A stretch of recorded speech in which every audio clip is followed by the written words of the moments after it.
Сәлеметсіздер ме оқушылар? Алғашқы цифрлық сауаттылық сабағына қош келдіңіздер. Сабағымыздың тақырыбы өз денсаулығымызды сақтаймыз. Алдымен балалар, еске түсірейік. Компьютердің қандай құрылғыларын білесің? Бүгінгі сабақта үйренетініміз цифрлық құрылғылар және интернет желілерімен жұмыс істеу кезіндегі негізгі қауіпсіздік ережелері. Енгізу шығару құрылғыларын ажырата білу.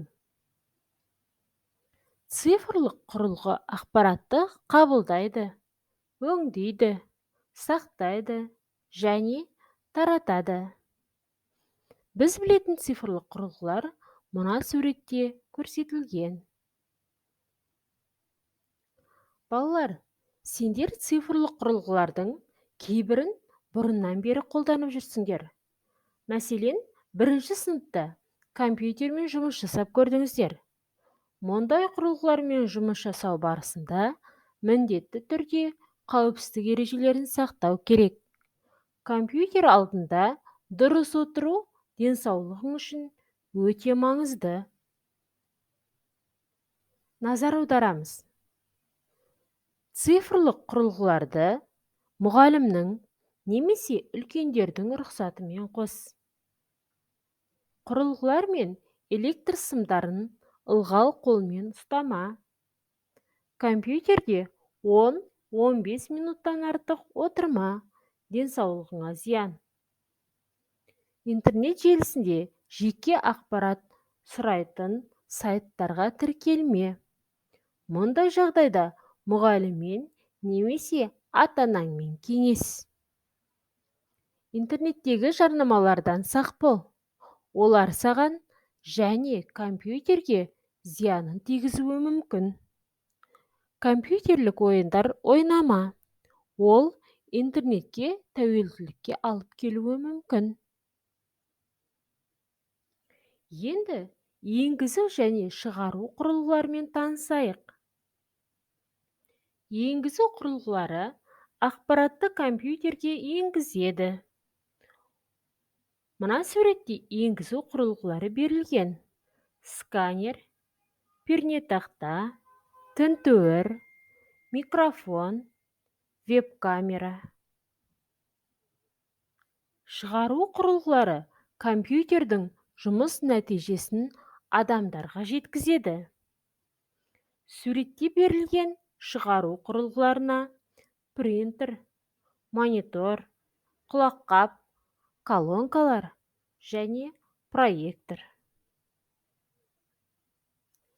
Біле жүрейік балалар, 3D принтер арнайы материалдан шынайы нысандар жасауға арналған құрылғы.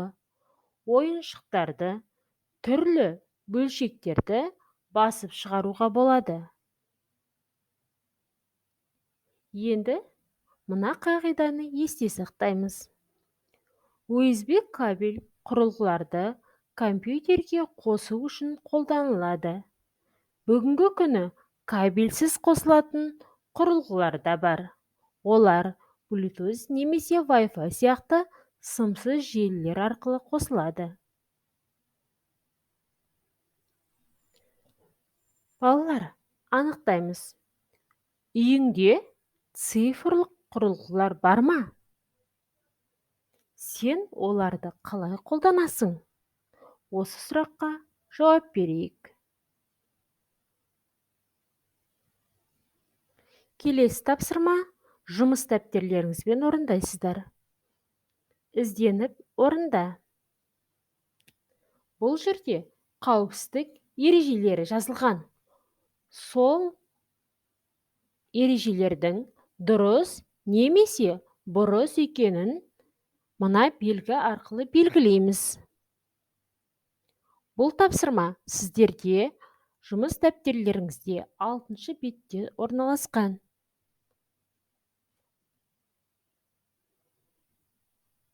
Келесі тапсырма ізденіп орында.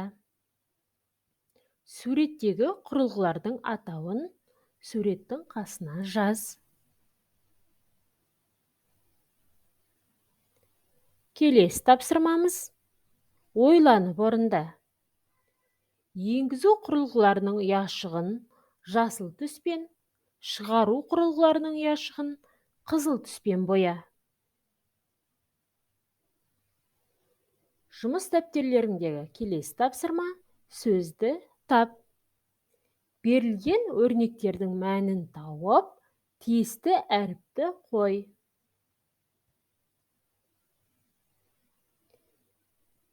Енді компьютермен жұмыс жасайық.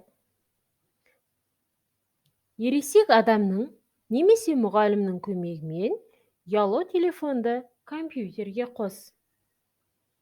USB кабелін телефонға, содан кейін компьютерге қос. Сонда мынадай терезе автоматты түрде іске қосылады. Файлдарды қарау үшін құрылғыны ашу батырмасын бас. Ішкі жадыны аш. Одан кейін суреттегі буманы тауып аш.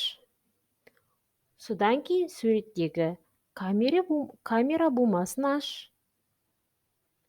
Ұнайтын суретті таңдап, оны компьютерге көшір. Келесі тапсырма: өзің туралы фотоальбом жасау үшін қандай цифрлы құрылғылар керек? Кестені дәптерге толтыр. Ол құрылғыларды енгізу құрылғыларын және шығару құрылғыларына жазамыз. Зертте. Компьютерде ұзақ отырудың салдары қандай болуы мүмкін? Салауатты өмір салтын сақтауға арналған ережелерді интернеттен іздеп зертте. Балалар, енді бүгінгі сабағымызды ауа райы арқылы қорытынды жасаймыз. Сонымен бүгінгі сабағымыз аяқталды. Сау болыңыздар.